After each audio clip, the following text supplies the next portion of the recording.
Hi guys, so now I'm going to talk about model driven forms. I've already explained you what is template driven forms, and I've opened the same code that I've explained you in my previous video, and I have this app.component.ts. I have on submit function, I have this HTML, I have this app.module in which I used form module, HTTP modules, and included those modules in my imports. In no time, I just want to show you that what was that. You can see this is the form, this is the first name, last name, and if I write anything inside it, and I can get all the values that I will write inside it in my console. You can see that I have got these values in my component right here.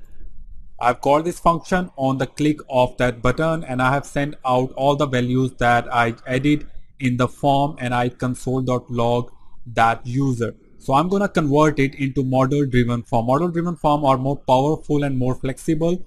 There are some things that we can't do with the template driven forms, but with the model driven form we can perform those things. Just like if we want to detect any change occur in any variable, we can do it with the model driven form. We can easily do a two-way data binding with the model driven forms, and that is very important in large applications. So let's do and convert it into model driven form. You can see that in app.module.ts file I have form module imported, and in model driven form I don't need forms module.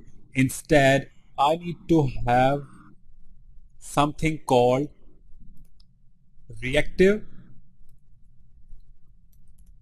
forms module, and this is a way we can work with model driven forms. So I'm going to copy this one, and rather than form module in the imports block, I need to replace it with the reactive forms module, and that's pretty much it that I need to do in this file app.module.ts, and I'm going to save this file.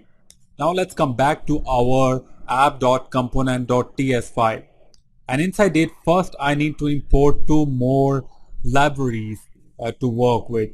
So first one is the form group, and other is the form control. Form group contains the instance of the whole form that is in our HTML, and form control is the individual element with which we will be binding our component. So I'm going to write import, within the curly braces I'm going to write form group, and after that I'm going to write form control, and this is inside Angular form. So Angular slash forms. Now in my app component I first need to add a form class. So I will write form semicolon, and after that I need to define a function in order to detect that if any of these elements have been initialized or not, and I'm going to change the way we bind with these HTML elements. So there are many functions in Angular 4 that we can work with, but the most important and famous one is ng on init equals to new form group, and inside the form group constructor it requires an object of all the form controls that we require for binding in our HTML. We know that we have three elements that we need to bind right here. We have first input element, we have the second, and we have the select. Okay, so I'm going to define an object, and as a property value pairs I need to define three form components. So I need to name those components. So the first one will be the first name, new form control, comma, not equal to, this is an object, so I will write colon, and I'm going to press Ctrl D in my window to copy and paste two more times, and I'm going to change the names, last name, and languages. And inside the constructor of form control we can give it a default value. Whenever our application loads, that default value will be shown up. So I'm going to write my name here, Umair. That is the default value, and as the default value for the last name and the languages, I'm going to give it empty strings.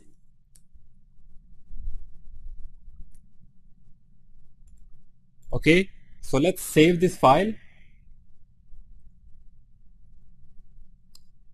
And actually there is an error I forgot to let you know. Actually this is a function, and I need to write ng on init, and I need to write curly braces, and within this curly braces, let me just cut and paste inside this ng on init, and I'm going to store the reference of this form control in this form property that I just added above. Okay, so I will write this dot form. So that's fine now. ng on init will be initialized and will be called whenever we will initialize this form inside our HTML, and I'm just gonna let you know that how we can do it. So I need to save this file. Make sure you save all the files, module.ts and component.ts. Now we need to change the bindings a bit in our HTML. We can see that we used ng form, and for the binding of individual input elements we used ng model in input elements and the select element, and we call the onSubmit function and sending out the user form dot value for sending out the values of all these input elements. So first I need to change the way we bind in individual input elements. So the way we bind individual elements is like I'm going to remove ng model, and I'm going to write form control name, and I'm going to give it the name of form component. If you see our component.ts file, we can see that these are the individual components, and this first component should be bind with our first input element. So I'm going to copy the name of first form control and paste it right here.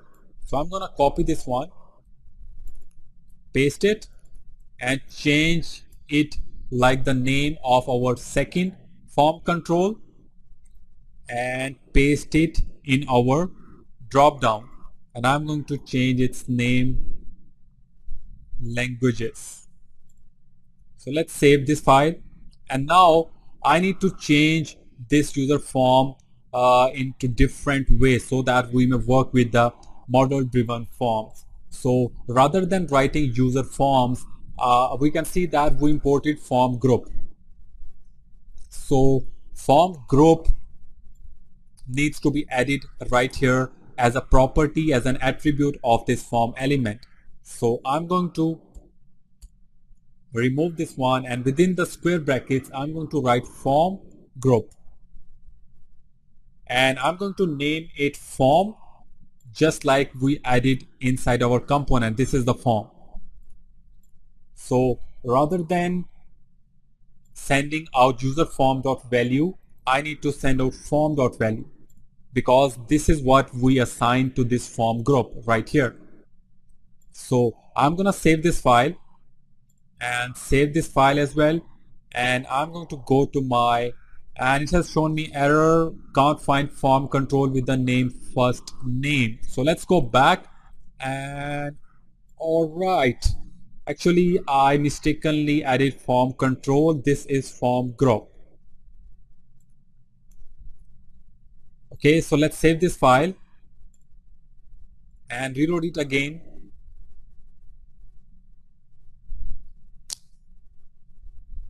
It's taking some time.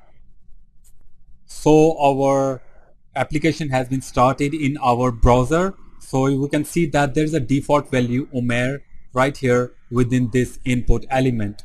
So if I go back, we can see that we added our default value in the first form name form component, and we bind this component with our first input element. That's why the first name, the value has been shown up in our control.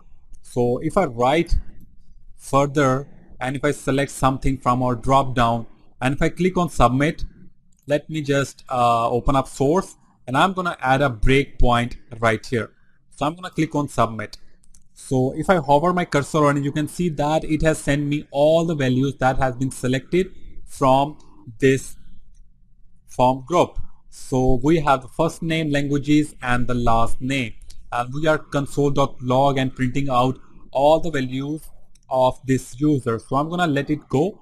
So if I go back to my console, you can see that all the values are shown up in my console. So there are few more things in model driven forms, as I mentioned at the start, that we can detect any change occur in Angular 4 form model driven forms. So I'm going to now develop a small single page application. It will be a base converter application.